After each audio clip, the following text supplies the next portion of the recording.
नमस्कार सभी को, welcome to my YouTube channel. आज का हमारा टॉपिक रहेगा बेसिक अकाउंटिंग टर्म।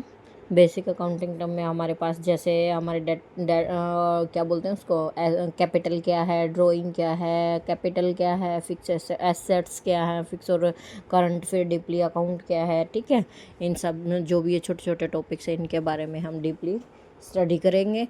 तो फर्स्ट है हमारे पास अकाउंट। अकाउंट किसको बोलते हैं? लेखा। अकाउंट के टर्म में क्या होता है, हम अकाउंट से प्रिपेयर, कॉमर्स के अंदर हम क्या करते हैं, अकाउंट ट्रांजेक्शन्स का जो एक सिस्टमेटिक तरीके से रिकॉर्ड रखते हैं, खाका तैयार करते हैं, उसको क्या बोलते हैं? अकाउंट बोलते हैं। तो हमारे पास क्या है, an account is a record of all business transactions related to a particular person और आइटम। एक हमारे पास डेबिट साइड होगी, एक क्रेडिट साइड होगी। डेबिट साइड क्या होगी, हमारी लेफ़्ट साइड होगी, हमारी क्रेडिट साइड होगी। इसमें हम क्या करेंगे, जो हमारी डेबिट के रिगार्ड के आइटम है इधर कर देंगे, इधर कर देंगे। डेबिट क्रेडिट का ये हमारे पास टोटल क्या होगा, इक्वल होगा। ठीक है, फिर है हमारे पास कैपिटल। कैपिटल क्या होती है, कंपनी के अंदर जितना पैसा लगा होता है उसको हम क्या बोलते हैं? कैपिटल बोलते हैं। जितने शेयर इशू होते हैं पर शेयर की मल्टीप्लाई करके हम टोटल कैपिटल निकाल सकते हैं। तो फर्स्ट हमारे पास क्या है, कैपिटल। कैपिटल के अंदर क्या होती है हमारे पास? एसेट्स होती है, और एसेट्स में से जो हमारी एक्सटर्नल लाइबिलिटी होती है वो लेस कर देते हैं हम। और एसेट्स कौन सी होती है? करंट एसेट और फिक्स एसेट्स होती है। ठीक है, कैपिटल मेनली हम किसको बोलते हैं? जो ओनर का जो टोटल पैसा लग गया होता है उसको हम क्या बोलते हैं? कैपिटल बोलते हैं। ठीक है, फिर है हमारे पास ड्राइंग। ड्राइंग क्या होती है?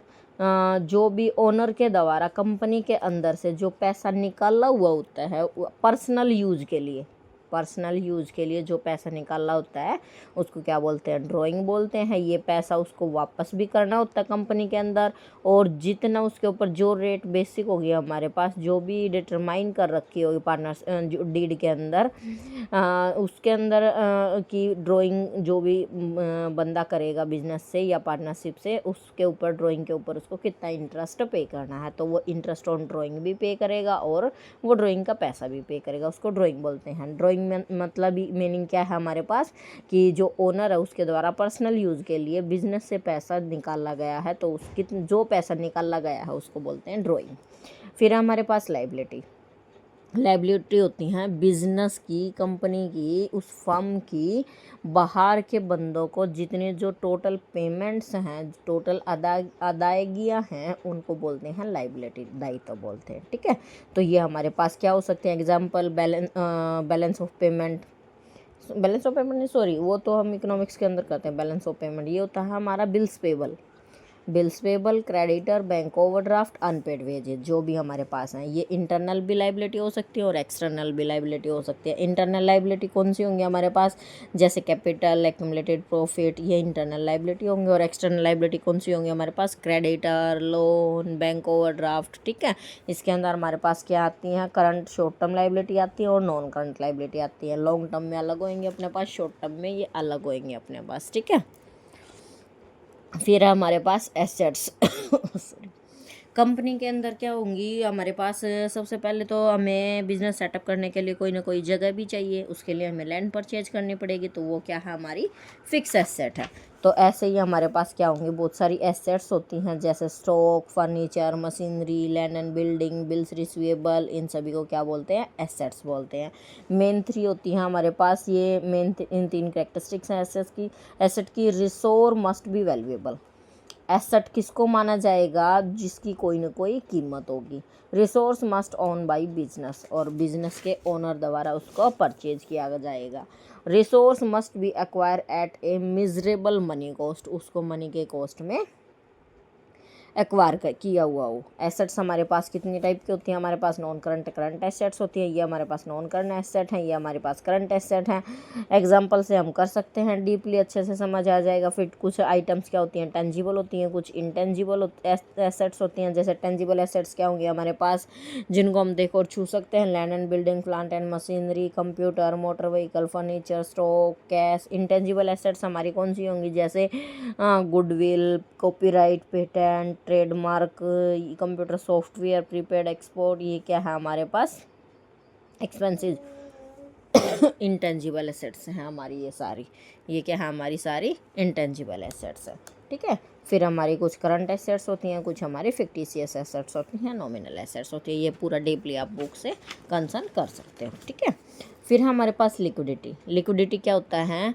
लिक्विडिटी होता है कैश की टर्म में कन्वर्ट करना। जैसे हमारे पास कोई चेक है, तो वो चेक तो क्या एक पेपर है, एक नोट है, उसके ऊपर जो अमाउंट लिखा होता है उस अमाउंट का क्या है, एक वो नोट है। लेकिन उसको जब हम बैंक जाके उसको भुना लेंगे, वो किसके टर्म में आ जाएगा? कैश के टर्म में आ जाएगा। तो वो लिक्विडिटी किसको बोलते हैं? कैश के टर्म में कन्वर्ट करना, ठीक है, इसको बोलते हैं लिक्विडिटी, ठीक है। Cash in hand, cash at bank, bills receivable, short term investment, debtor, stock, prepaid expenses, इनको ये होते हैं इसके एग्जांपल में, ठीक है। लिक्विडिटी के फॉर्म में इनको कन्वर्ट करना होता है। कैश इन हैंड है, कैश के टर्म में है, कैश एट बैंक, बैंक से निकलेंगे, कैश के टर्म में आगे, बिल्स रिसीवेबल है, पेमेंट होते ही बिल्स, ये कैश के टर्म में आ जाएगा। शॉर्ट टर्म इन्वेस्टमेंट है, ये भी हो सकता है कैश के टर्म में, स्टॉक, प्रीपेड एक्सपेंसेस, ठीक है। फिर हमारे पास कैपिटल रिसिप्ट। कैपिटल रिसिप्ट और रेवेन्यू रिसिप्ट। कैपिटल रिसिप्ट कौन सी होती है?